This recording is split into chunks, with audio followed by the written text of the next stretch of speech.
Hey, It is my belief that games show other people that people do have the bestest of intentions, right? A well-designed game, at least the games that we design, the direction we try to take them, push people to think that yes, others are working towards what they think their best interests are, and it teaches you to humanize this perspective. I think that's something that's really lost nowadays is the humanization of the other and even defining them as the other in the first place.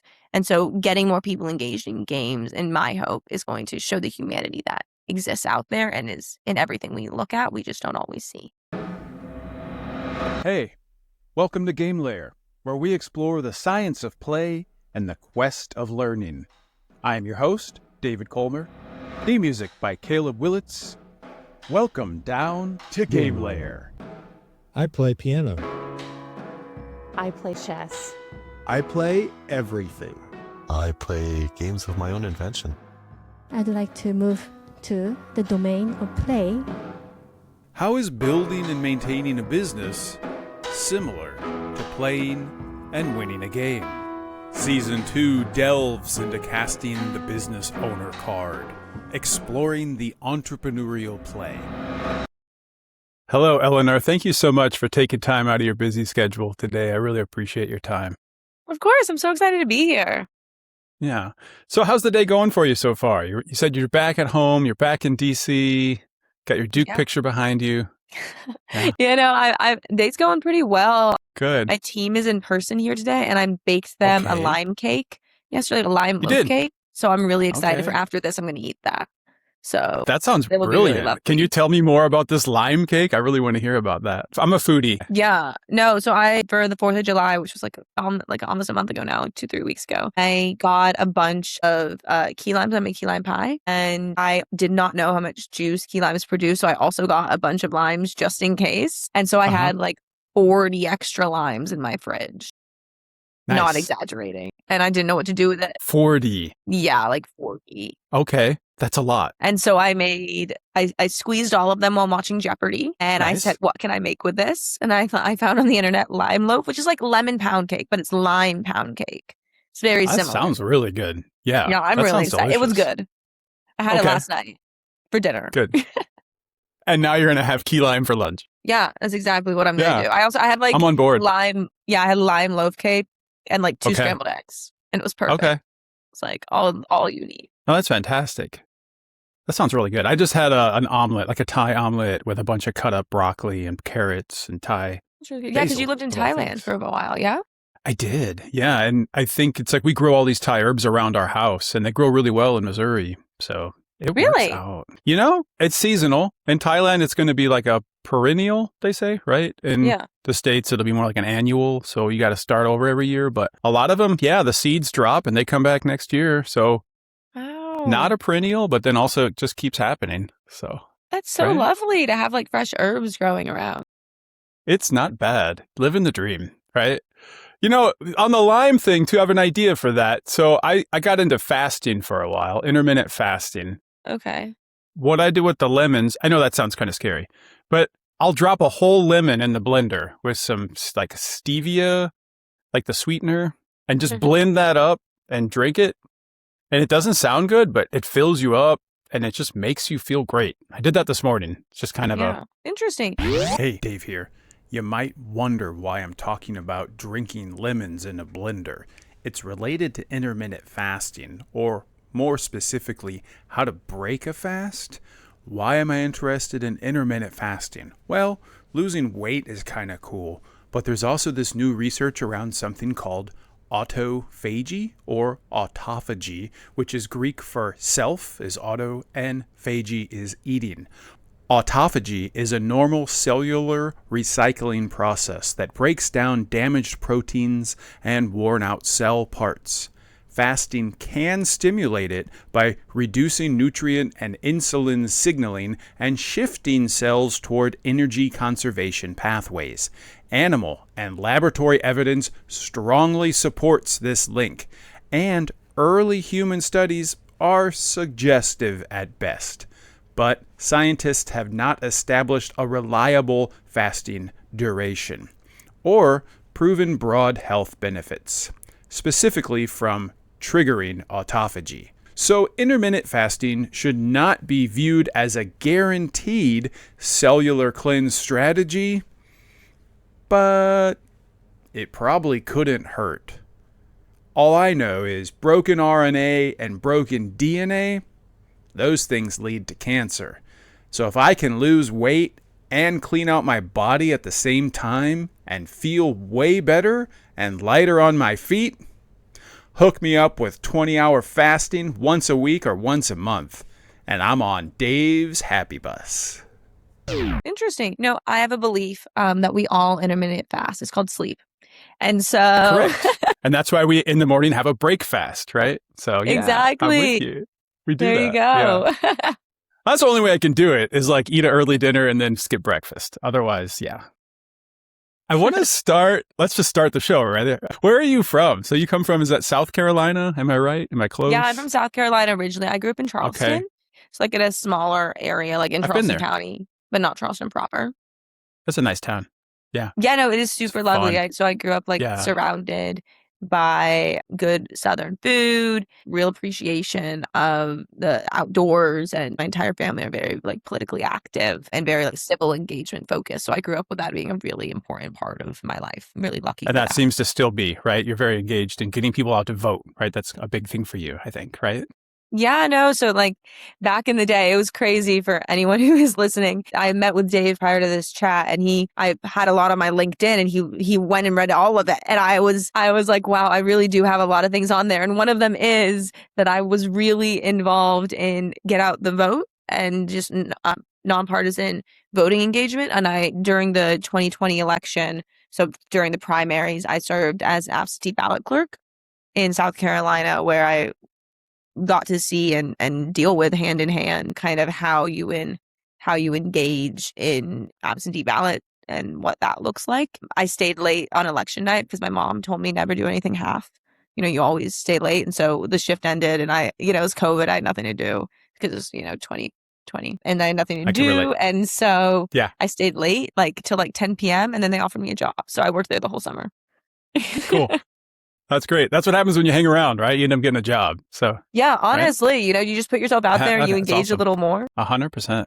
So we also have a shared background in serving. You were at the front of house at the Co-op Gourmet Sandwiches, right? And we were joking about how that's still on your LinkedIn. So what was that position like? It shows that I'm a multifaceted person. Okay, I have many levels. Right. Yeah. No, I've actually done a little bit more of it. I worked in a bed and breakfast in France for a little bit. I worked at a hostel in Morocco as a yoga teacher, but I also helped serve breakfast in both of those cases. And so I have questions about that all later. Yeah. Yeah. And so I think I really have always loved talking with people, and lots of people tutor or babysit. That's great. I really just liked working at the front of the house. And I won the person who upsold the most avocado when I was 15. So I don't know if there's anything that will ever top that. I upsold the avocado. I don't know how you could top that. Yeah. Was there toast involved, or was it just avocado? It was on sandwiches. If you have an avocado, and then you got a bonus. I got $100 bonus. Now you're talking. Money talks, right? Eleanor? Right? Money talks. Yeah. I was like, avocado's so. I didn't even like avocado at the time. Really. I'm way more involved now that there was $100 involved. So yeah. Well, I was 15, there's not much. $100 That's a lot. Goes a long way. $100 goes very long when you're 15. Yeah. Yeah. Game Layer Radio is brought to you by Quick Author, QUIK author.io. Make professional e-learning and microlearning course creation fast and accessible for anyone. No authoring tool experience needed. Access rapid templates for building and editing, and use AI to generate foundational content. Convert videos and PDFs to courses in a snap. Build games and quizzes around policy documents. You like vibe coding? Bring your own code and embed it in the training. The science-backed evolution of e-learning. Microlearning meets people in the moment they need it, gets finished, and actually changes how they work. Higher completion, faster time to productivity, better feedback. And with Quick Author, it takes an afternoon to build, not a project plan. Quick Author, QUIK author.io.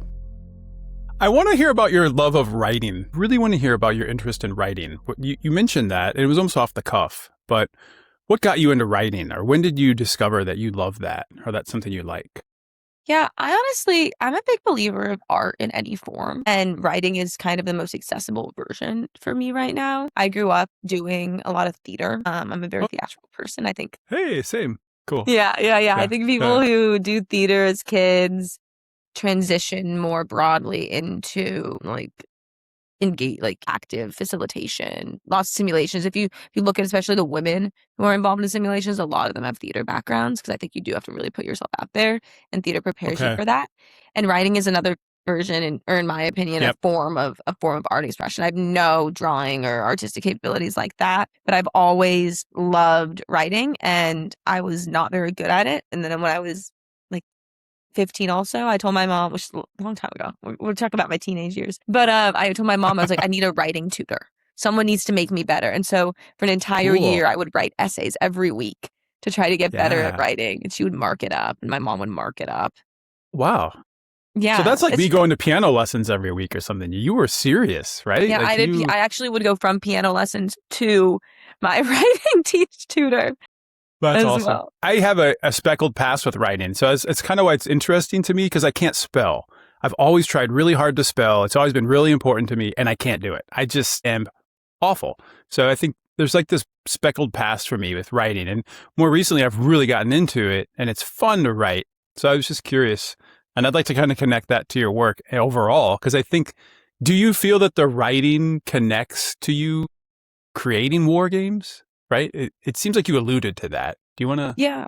So What do when you think? I was actually in a chat this morning. I met someone at 7:30 a.m. at a coffee shop because it's DC, and you're That's out and cool. about and everyone wants to chat, and she was absolutely lovely, and she was talking about kind of what she's involved in, and she does a lot of creative writing. And I think there is a Okay. distinct connection between being a good writer, doing creative writing, and shifting into quality simulations, at least the type we design, right? So whenever I Okay. take out like ask for job applications, I tell people send me an analytical piece and send me a creative writing, right? I want to be able Okay. to hear your voice, your style, your reading, or and Cool. read it, engage with it. And that's just Yeah. really something I think is central in order to being creative, because if you're a good writer and you're creative, then you can think outside the box, which is necessary for the type of simulations that we design. I think it sort of registers as an organized mind as well, too, right? And maybe a creative mind as well, right? But it's just writing is more about thinking than I thought before, I guess. And that's why I'm getting into it, I think. Yeah, I think it's about thinking, and I also think it's about emotion. Okay. Right? And that's what Yeah. I really try to push forward in all of our games. One of the Okay. games we're designing right now has a really heavy focus on the impact that tariffs have, whether positive Mm. or negative in the US, even though we're designing it about a fictional country. And you want people to feel, you need to write it in a way that makes people angry or happy or, engaged in the subject. And so that's why writing is so important, right? A good writing, yes, I completely agree. It involves thinking, but unless you're doing like an analytical piece, and if you're doing something more creative, it really does need to involve that emotional component, something that like pulls your soul in a way. That really connects it back to the learning and the training element, right? And that, yeah, as a training facilitator, you want to open up with something that's going to hook people, right? You want to get them emotionally involved. So Yeah, totally no, makes I sense. completely agree. Yeah. You have to make a connection with people, right? Yeah. Yeah. Yeah. And whether Sure. you're facilitating in person, like I do a lot, remote, like I did yesterday for a game, or Okay. you're just writing a piece, it needs to make a Uh-huh. connection, or there's no point in having it out there, or less of a point at least. 100%. I want to talk more about Duke. So you did your undergrad and you studied languages, right? How did you fall on that? Or when did you know, oh, I'm going to go study, well, what did you study? And how did that happen? Yeah, so I think it all like kind of wraps up into me wanting to understand the world a little bit better than I did, right? So I did a lot of reading when I was younger. I did a lot of theater and things like that, and I always had this feeling that I was missing out on something. And so when I was, and this comes back to Duke. So when I was 18, you're getting young in me. Duke offered, it was like the second year of its inaugural gap year program. So they would pay for you to take a year off. And I said, absolutely. I'm going to pay a crap ton of money to go to this school. Give me money for a year, please. Yeah. Yeah. And so you could apply for anything, and I applied to move to Senegal. So I moved to rural Senegal, and I thought I was going to learn French. And I went to an area where they speak French, but they don't really speak it with their families or at home. They speak Wolof, which is like the lingua franca. Like 80% of people in Senegal speak it, and some surrounding countries as well. And so I learned Wolof. I have this very vivid memory of I got there, they gave me a new name, which was Aja.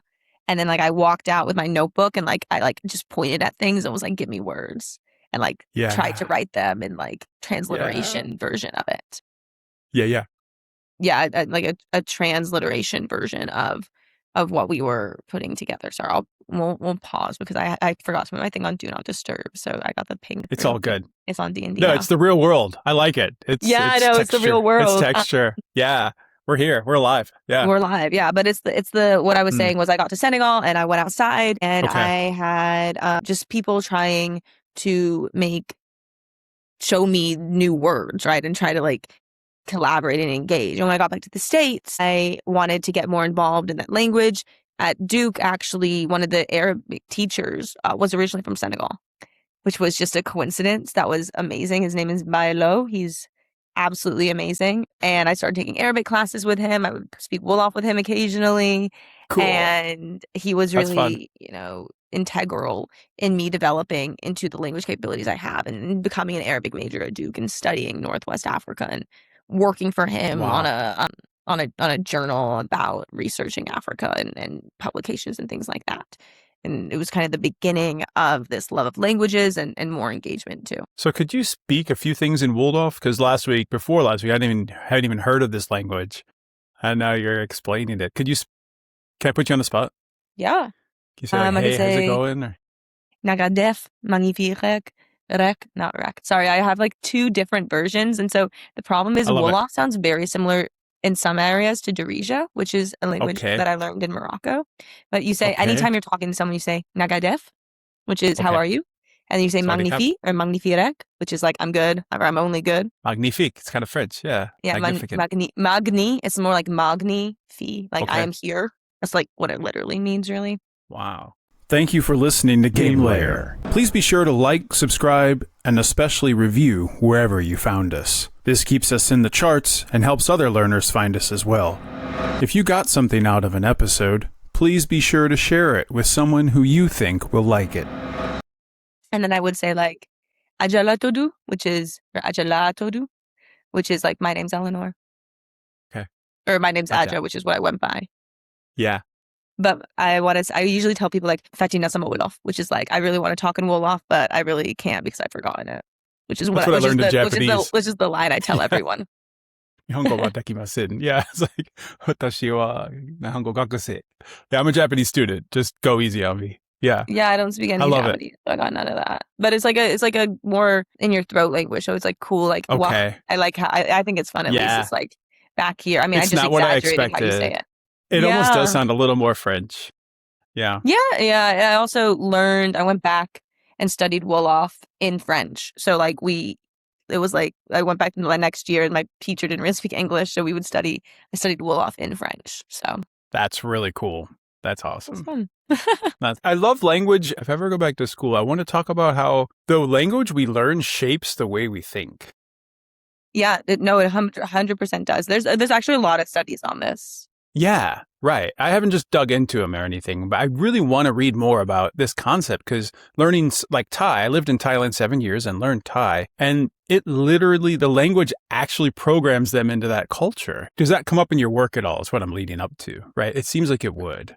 Yeah, I mean, it definitely, like, whenever we're creating games, we always make sure to talk to people from actually those nations who study those areas to try to make sure it's actually accurate. And we're not like Westerners or Americans imposing a view of China onto this China game that we're developing. So we really do try to integrate it. Uh-huh. I think it's funny, like, I don't know, there's probably an article somewhere, but like Americans, we say thank you constantly. And in Wolof, the word for thank you is jerejef. And you say nyokbok, which is like, thank you, you're welcome. Or like, it's nothing. That's kind of what it means. Yeah. And I would say jerejef all the time. And they would like laugh at me. They're like, you give me a pen. I'd be like, jerejef. They'd be like, why? What are you thanking me for?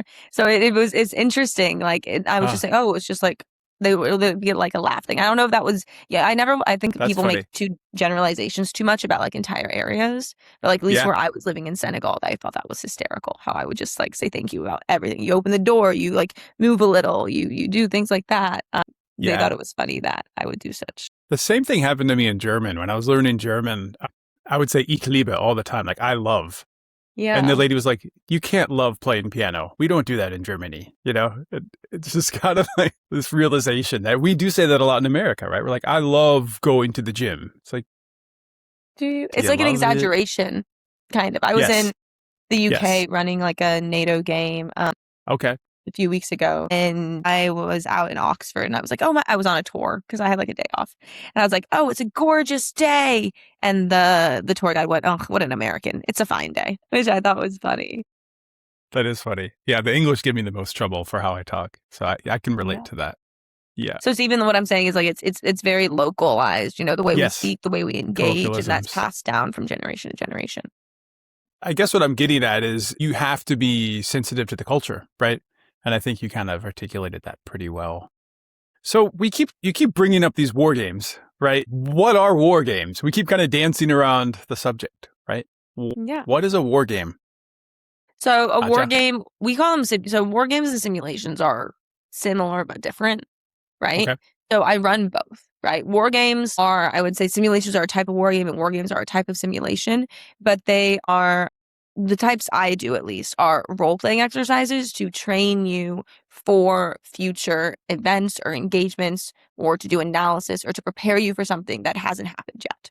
Sometimes they're also used as like an after action review to say like, oh, I could have done this or I should have done this better. But what we do at Expert Theory is we run simulations to make people think different.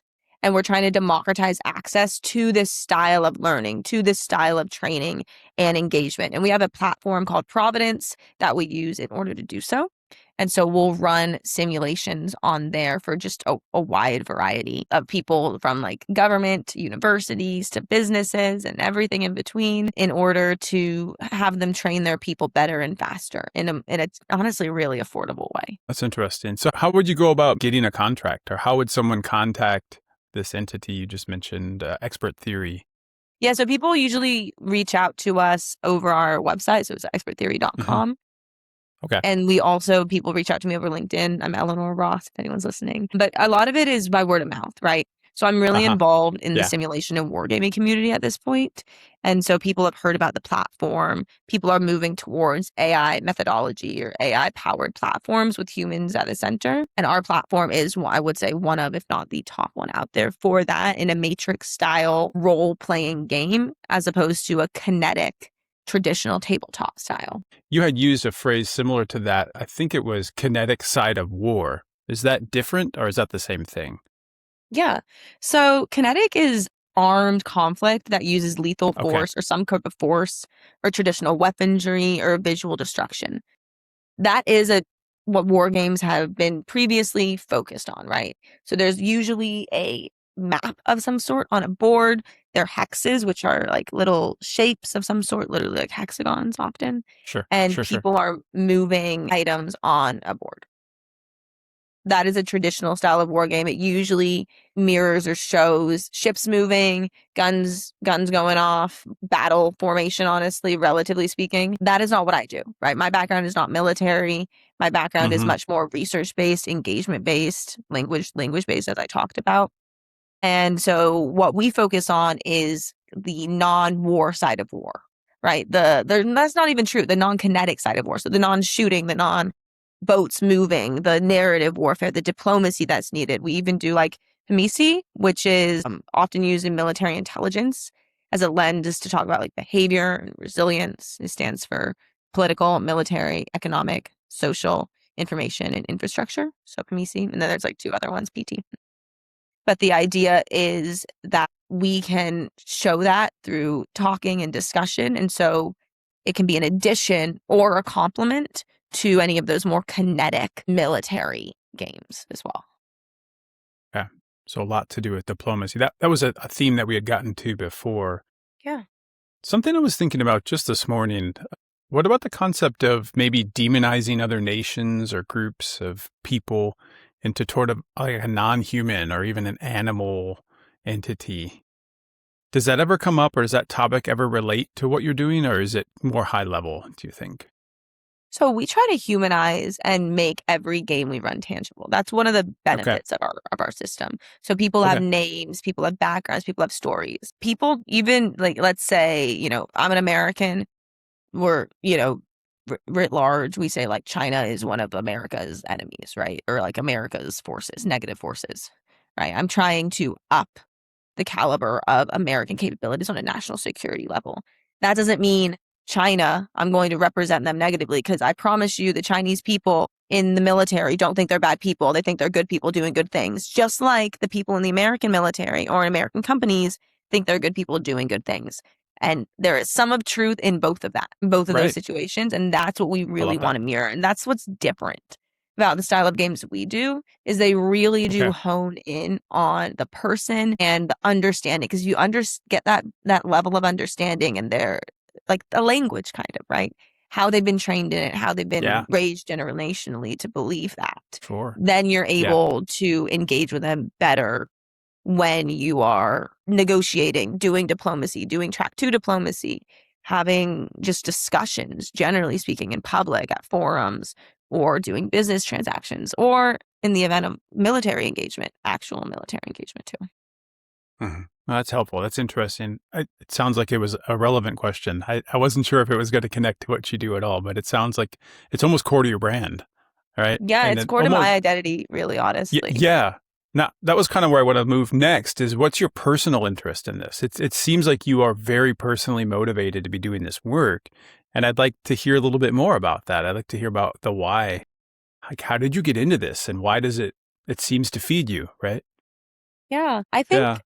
what I really believe in is that people need to talk to each other more and engage with Mm. each other more. Right. At least in the States where I'm from, people are becoming more and more divided. And I see simulations as one of the best ways to make people and encourage people to engage with each other much more than they have been previously. And so that's where I really draw a lot of my love for what we do. I got into it initially as an undergrad at Duke in like a part of a simulation course. And it was the first place I saw people completely change their perspectives, right? Yeah. On like other countries that they saw as inherently negative in such a speedy fashion. And so I really loved that aspect of simulations and engagement, and I'm hoping with this company and with our platform and be able to make that engagement and much more accessible to people across the states and our allies as well. Yeah. No, and I see that you also mentioned you're sort of a people person, and that's coming through as well, right? You've talked about that Yeah. several times. Yeah. So you like getting out and interacting with people, right? And so I think Yeah. that seems to be a motivator for all this as well. Just this love of mankind or of Yeah. humans. There's this book I really love. It's called Humankind. I've heard of It's that. a yeah, it's Yeah, a I book haven't about read how it. people are like inherently good. I'm of this Yeah. belief, at least everyone thinks they're inherently good, right? No one thinks what they're doing.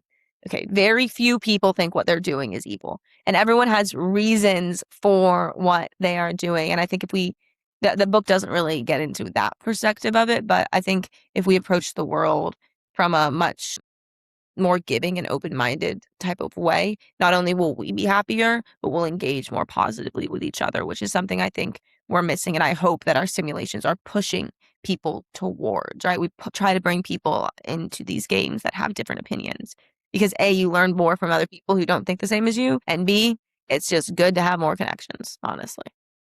Yeah. Those are both wins. Yeah. Yeah. Do you And have so an it's example of something you've put together that you think achieves that? Or could you run me through something maybe a little bit more yeah. fine-tuned or closer up? Yeah, sure. So we ran a simulation on resilience and resistance in the event of an invasion of Taiwan for Okay. Department of War, Department of Defense for the US government, along with the Regular Warfare Center and Arizona State University. And that game we ran really brought together all people from all spectrums. So we had students there, we had military, we had government, we had private companies, and we had practitioners. And the idea was to bring people who might not inherently be together or have these discussions into one room and force these conversations. And it was incredibly successful, and we'll likely run it again in the future. It was one of my favorite games that I've run. But there were many goals with the game. But one of them was physically just bringing those people into the room, right? To talk, engage. So just the act of getting those different demographics in the room was already a win. Yeah. Just having that was already a win.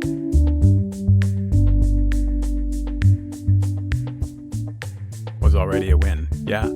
That's cool. I think so as well. It's already a win if you're able to bring people together. And, I ran a AFRICOM, Southcom game where that was literally like a game for the US AFRICOM and US Southcom game a long time ago in partnership with another company. And one of the things that we did there was literally one of the stated goals was to bring industry and government together. So if something happens and you need to do an emergency, you can pick up your phone and you can call them. And you just have that connection right available. That's cool. Yeah, it's very different than the work I do. And that's what I really like about it is I feel the impact of this. Like, even though you're just telling stories about it, it seems obvious that, wow, there's got to be a sense of purpose to this work, right? Not that I don't feel a sense of purpose in my work. I do. But, in my job, you can always say, well, it's not life and death. But then can you say that with your work, do you think? Is it? It depends, right? Like there's various levels of everything. I think, in my opinion, people think in extremes too often, right? Sure. The stuff we see on the news, I always tell people, stop looking at read the news, but stop looking at the extremes. I don't want to hear about one, sounds terrible, random example. But I don't want to hear about this one woman who married her AI boyfriend to scare people away from the use of AI, right? There are many reasons not to engage with AI or to use it in a more holistic or thoughtful approach. Yes. But you do not want to scare people away from this, with this idea. And so think about things larger. A lot of the way the media exists and engages is to put us in that perpetual sense of fear. And so even with what you're talking about now on thinking on these extremes, perhaps there is a life or death impact, but I think generally speaking, there is a positive impact in what I do and what you do as well in bringing people together and making them think more analytically and having tough conversations in order to push humanity towards a better place. Yeah, I also think about that as binary thinking, right? It's either on or off, or it's black or white. And I think that's a very dangerous mindset. So I agree. That's kind of how I perceive that. Made me think of something else too. And yes, there's a Freakonomics episode that I got into once, and it's talking about a scientist who's talking about selective outrage, where people saw this footage of a giraffe getting shot in the head, and these school children unfortunately saw it. And then there was this huge backlash against that zoo, right? Well, what a terrible zoo. And it was somewhere, I don't know, somewhere in Africa, maybe, I think. And the whole world was just out to punish this zoo for their lack of humanity, right?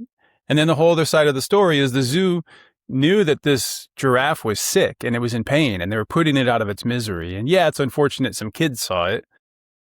But is this really that more important, than other nations where people are just starving to death? Is this news more important than that? So it's interesting perspective. And now I'm just recapping another podcast.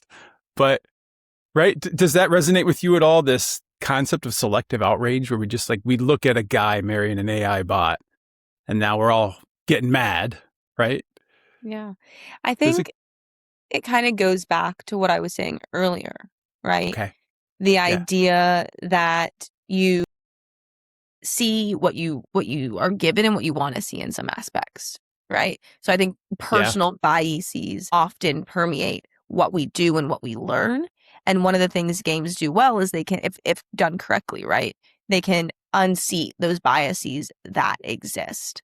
And so hopefully if we were to game out the media crisis that unfolded from that, just given a crazy example, one thing we could do is the zoo saying, no, we put it out of this misery. Let's show you the whole idea. And then probably the media, at least some of it, not all of it, because again, not all media is inherently inherently negative. I'm very pro certain media outlets. One thing that you could do is some media is going to be like pushing that narrative that, oh, this zoo in Africa is terrible, and others are will say, well, it was for this reason. Actually, it's positive, and blah, and et cetera, et cetera, et cetera. But it's the idea that your biases permeate what you work on. And so I always say, zoom out. What are you missing in any topic? If something's making you mad, you got to ask yourself why, right? And should it really be making you mad? Because I bet your attention could be better spent somewhere else. Right. And I like that. And it kind of goes back to the individual, like you were saying, right? Like having this sense of critical thinking right? Is this really as bad as it seems? Taking things out of context, like, it doesn't lead to a good place, really. No, I completely agree with you. Taking things out of context, it's the context that makes it memorable and makes it exist for a reason. And we need to bring that back, in my opinion. And the context that gives it actual meaning. So yeah. Exactly. Yeah. Okay, so gonna shift gears hard here, just like dropping down to the low gear real quick. I love yoga. I'm a yoga practitioner. I studied theater, so I really got into yoga in theater school, and I do yoga almost every day. And so I really want to hear about your experience becoming a yoga instructor, just randomly, out of the blue. Did you get certified first, or how did this all unfold? Yeah.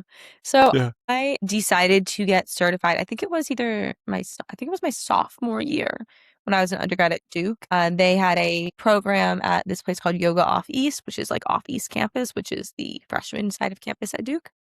And I thought, I'm never going to have a better time to do this. I was working like 3 jobs at a time. There's so much time in the day to decide to go get yoga certified, which I did. And it was one of the best decisions I've made. It really taught me a lot more about grounding myself and the idea that you need to take a moment for you too. And I love the energy that I get, like commanding a room in a yoga class. I think it's similar to the energy I feel when I facilitate a really successful game. One thing I think people don't get is they don't know when they're good at something, and they don't know when they're bad at something. It's going to sound a little full of myself, but I know I'm a good yoga facilitator, and I know I'm a good game facilitator because you train in it, you work on it, you work really hard. And so I'm really proud of teaching at Duke when I was an undergrad there, like 3 times a week. And then I spent an entire summer teaching yoga in Morocco in like English and French and Arabic, or Darija, which was really just a blast. And so this idea of it is another form of fun. Honestly, I don't do it for anything else. I think it's just a way to make me feel like me. Yeah, I love how you connected back to fun. I don't think I expected that. That's awesome. Yeah. Bring back fun. I always tell people, bring back whimsy, bring back fun. The reason our games are so successful is because that like philosophy also permeates what we do, right? Okay. At any of our games, you're definitely going to be engaged, and you're likely going to be having fun, if not just a good time, because of the way we've set it up. It's created with that in mind, with that as one of the main goals. And there's a clear reason for that. And the clear reason is that the impact will be stronger.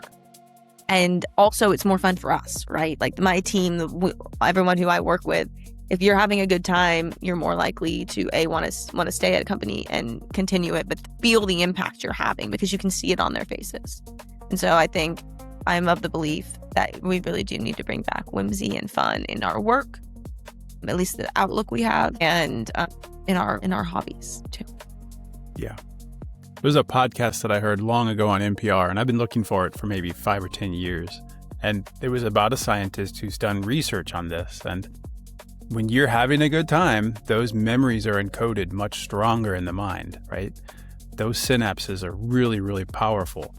And I'm really upset with myself that I can't find that. I forgot which show that was on. Yeah. But I'm sure the research is, findable. If you ever find it, let me know. I'd like to read more about that. But that's kind of core to my theme, right? That's why I'm calling this game layer, is bringing back play. So it's the same idea, right? Where we have this whimsical idea of this is more engaging for me, and therefore the memory is going to be stronger. And if we're working in the learning field, well, don't we want stronger memories, right? Yes. So, yeah. Very similar thing. We talked about yoga. What else have you designed that you're very proud of? I know you've given you opportunity to talk about several different projects you've worked on with wargaming and, well, now yoga. But Any other games that you've made that you think really hit the mark or that you're really proud of? Yeah, there is a game that I just personally really love. I think it Okay. might be, and I've said this on many a conversation in a few podcasts, my favorite game that I've ever done. It was another game with the Evaluative Warfare Center at Arizona State University, and it was a game on agricultural warfare and what it actually looks like if we were to cut off inputs to the states on things that our farmers do need and the downstream impacts that that would have. And similarly, we brought in a wide range of stakeholders to actually play the game. And the first test version we did of it, we brought in a lot of students as well in order for them to see the game in action and to test it.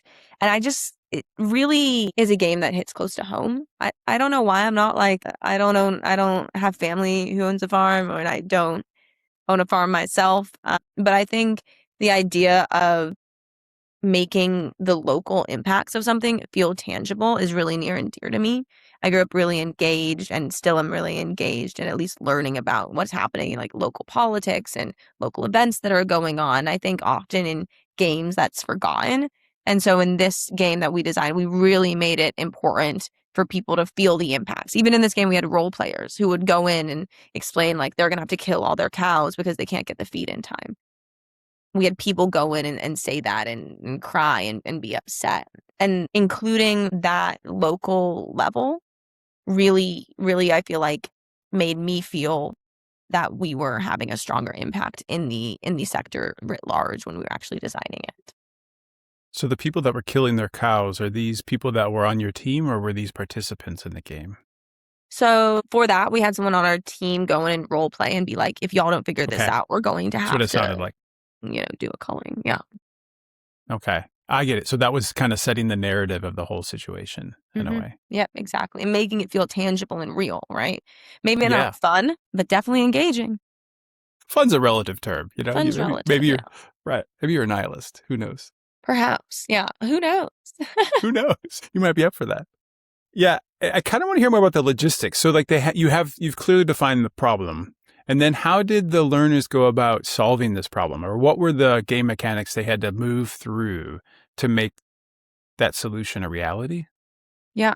So every Yeah. game, people get a few different things. And this is how the Providence platform works and also how our methodology works. Cool. And so you open the game, you get an opening newsfeed. Each team gets a team packet, and they also get like a rules and executive summary of the game itself as well.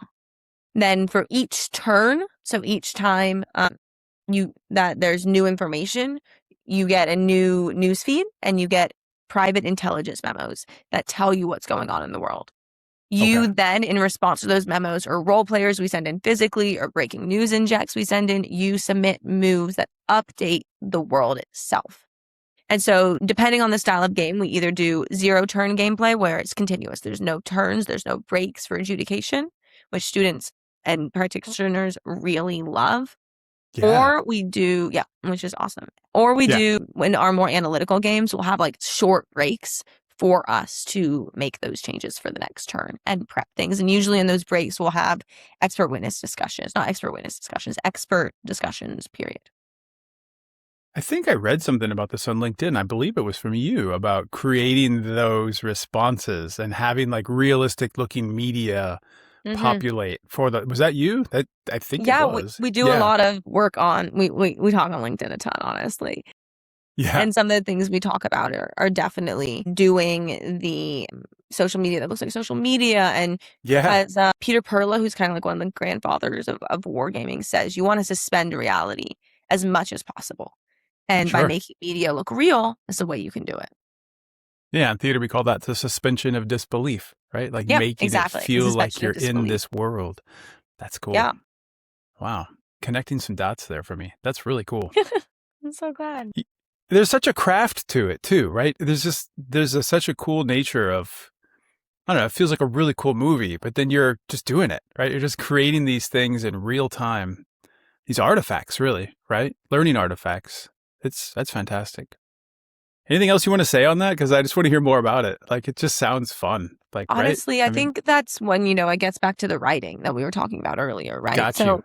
in Sure. all of the materials that we create, whether on Providence or we're writing them with the use of AI on our own, but editing them, the form and setup of them is really important. So whenever I'm onboarding a new game designer, we work a lot on editing and making sure that the logic of the piece you're writing makes sense. So it's kind of the bringing together of all the things that we've talked about so far, right? The writing of materials, the engagement aspect, and then the Yeah. actual facilitation of it in person when you're having the materials written well together. Then you can have that game. And at the very end, it's really important that some people often neglect is a really engaging after action discussion or review Sure. where you go over and analyze what you've done. So That was a strong discussion in a show I just recorded last week, was the debrief, like the importance of that yes. solid debrief. Yeah. So much can be lost if you don't have that, right? I completely agree. And I like to always do it with at least one expert there and then at least one of the game designers, because then you get both sides of it. Nice. So you got the subject matter expert there, and then awesome. That makes a lot of sense. I also like to always ask about like a greatest failure, or that's a really dramatic way of saying it, right? I guess I'm an American here. But what's a mistake that happened, or what was your biggest learning in creating one of these games? I think there's always small mistakes that you make Sure. for when you're learning. I think an 80 or 90% success and 10%, 20% failure rate. If you're not hitting that, you're not trying enough new things, in my opinion. I love that.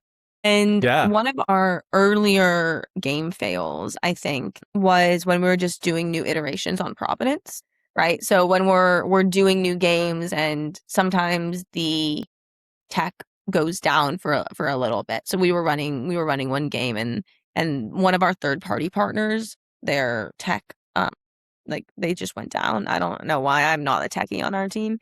But you need to be able to adapt, right? So we switched over to Yeah. email very quickly and we had everything ready to send out and we could print things. And so Cool. it was a pushback to perhaps a more analog setup, but it just Yeah. shows the importance of being adaptable in whatever you do. And so while Providence and other simulation platforms out there are really helpful in facilitating and taking that logistics edge off and the time it takes to actually develop the materials, because the research is still very intense. You still have to spend a lot of time doing that. But the material Sure. development can be cut down. Yeah. You can still always go back to what it was before if need be. And so that kind of, showed me the importance of making sure we all remember the old ways too. Yeah, and I love that. It's that callback to that analog way of doing Yeah. things. That's cool. It's important to know how to do that, right? Yeah. Very good example. Is there anything else I didn't ask you about that you wish I would have asked you about? I don't really think so. I mean, you sent me over the questions ahead of time and I was like, wow, we really are going to go over my life trajectory. I think someone could impersonate me very successfully now. Maybe Yeah. not my tone of voice, but with AI, Probably not who knows? me, but yeah, someone could. Someone, yeah, someone could, right? But no, I think one thing I'll just add on is that it is my belief that games show other people that people do have the bestest of intentions, right? A well-designed game, at least the games that we design and the direction we try to take them, push people to think that yes, others are working towards what they think their best interests are, and it teaches you to humanize this perspective. I think that's something that's really lost nowadays, is the humanization of the other and even defining them as the other in the first place. And so getting more people engaged in games, in my hope, is going to show the humanity that exists out there and is in everything we look at. We just don't always see. I like that full circle. It feels like your closer is going to work really well as your opener. So thank you, Eleanor. I really appreciate your time. How can people reach out to you or connect with you online if they'd like to do so? Yeah. Thanks for that. I Yeah. would say people can reach out to me through our Expert Theory website. If you just, there's a contact page on it. So if you just put a comment there, it comes straight to my email. And then on LinkedIn, if you add on LinkedIn, I usually respond to my messages within the week. So would love to chat with anyone. Yeah. Well, it's been a pleasure. Thank you so much for your time. I really appreciate you. Thank you so much for having me, Dave. I really appreciate it. Hope I get to play one of your games sometime. Yes. Let me know. I'll get you definitely into one. Thank you so much for joining me for this episode of Game Layer. This is David Kolmer reminding you to stay present and never postpone joy. You can find transcripts of the show at gamelayer.fm. GAMELAYER.fm. Theme music by Caleb Willits. Thanks for listening. Now go. Play. I play chess. I play Scrabble. I play fauteuil. I play everything. Hide and seek with my kids. I play the piano. I play board games. I play guitar. I smash it on the pitch. I play chess. I play Othello. I play all the Marios. I play Success Strategist. I play Street Fighter. Final Fantasy. I play games of my own invention. Games of my own invention. Games of my own invention. Games of my own invention. There are many ways to play. Going for a walk together, doing nothing together is also playing. Anything that can cultivate your feeling of joy, relaxation, where you feel more recharged after doing that thing, and I think you can consider as something that we play with. I'd like to move to the domain of play